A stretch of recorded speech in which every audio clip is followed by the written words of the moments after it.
त्यस ठाउँमा हामी केन्द्रित थियौँ र त्यहाँ चाहिँ एकदम हाम्रो भीषण भिडन्त भएको थियो। तारा खोलामा पनि तारा खोलामा भयो र त्यसपछि अर्गलमा पनि भएछ र होइन। कसरी भएको थियो त्यहाँ चाहिँ आर्मी त्यसपछि चाहिँ यसरी हातमा लागेर यसलाई खस्यो अनि अर्को साथीले लिनुभएको छ। त्यस्तो कुरा चाहिँ उहाँले हातैमा लागेको सुनाउनु भएको थियो मलाई। गोली हामी त अब भागाभाग भयौँ होइन, लड्यौँ पनि होइन।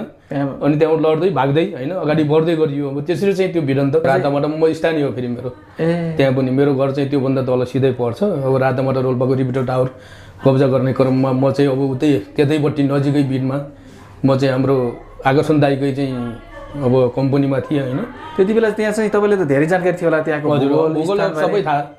अब तलमाथि हामी घाँस दाउरा गर्ने, हाम्रो चाहिँ जङ्गल होइन। हामी चाहिँ अब सानो छँदा पनि दाउरा ल्याउने अनि स्याउला ल्याउने, घाँस ल्याउन जाने। त्यसपछि रोल्पाको ब्यारेकभन्दा अलिक तलतिर छुटेको थियो साथीहरूको लास, अब त्यत्तिकै फालेको थियो होइन। त्यो भागेर गएपछि चाहिँ तपाईँको अलिअलि थोरै खोर्सेर होइन। र त्यो घटना चाहिँ कसरी भएको थियो यसबारेमा चाहिँ अलिकति खासमा चाहिँ यो घटनाको विषयवस्तुमा म चाहिँ त्यति बेला चाहिँ 2059 सालमा चाहिँ म बागलुङतिर थिएँ सर होइन। जुन चर्चित लडाइँ दुई पटक पनि चाहिँ हाम्रो जनमुक्ति सेनाले लडेर पनि कब्जा गर्न नसकेको ठाउँ, थुप्रै क्षति बेहोरिएको ठाउँ, खाराले चाहिँ जसरी राष्ट्रमा चर्चित विश्वमा चर्चित छ त्यो लडाइँ, त्यही ठाउँबाट चाहिँ तपाईँको गएको सेनाले गाउँलाई बिहान चाहिँ लगभग 3:30 देखि 4:30 बजेको बिचमा अब घेराउ गरिरहेको रहेछ। जसरी आज हामीले जे सपनाहरू हिजो बोकेका थियौँ, हिजो जब हामीले चाहिँ यो कुरा जसरी अहिले भइराखेका कुराहरू छन् यस्तो खालको अवस्था आउँछ भनेर वास्तवमा गरेको जस्तो मलाई महसुस लाग्दैन र मलाई चाहिँ साह्रै पीडाभूत हुन्छ।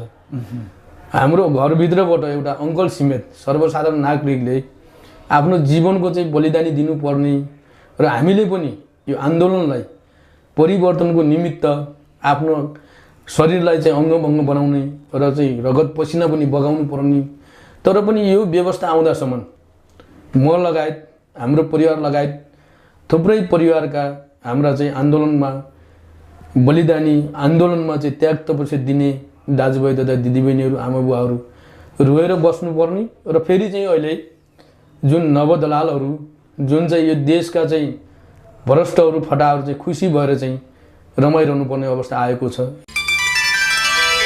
नबिर्सिने इतिहासका यादहरूको सङ्गालो यो हो सुनौलो टेलिभिजन। आदरणीय दर्शक महानुभाव नमस्कार, यहाँलाई सुनौलो टिभीमा हार्दिक स्वागत गर्न चाहन्छु। म अर्जुन जेसी। सदा चाहिँ आज पनि हामी तपाईँ समक्ष अर्को नयाँ कार्यक्रमको साथमा उपस्थित भएका छौँ र आजको हाम्रो कार्यक्रममा यसभन्दा पहिले पनि हामीले उहाँसँग कुराकानी गरिसकेका छौँ।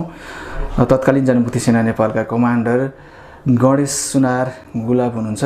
उहाँसँग रहेर हामीले चाहिँ पहिले चाहिँ छुटेका कुराहरू र केही त्यति बेलाका ऐतिहासिक जुन कुराहरू हामीले चाहिँ अघिल्लो पटक प्रसारण भएको कार्यक्रममा भन्न भ्याएका थिएनौँ, ती कुराहरूलाई जोडेर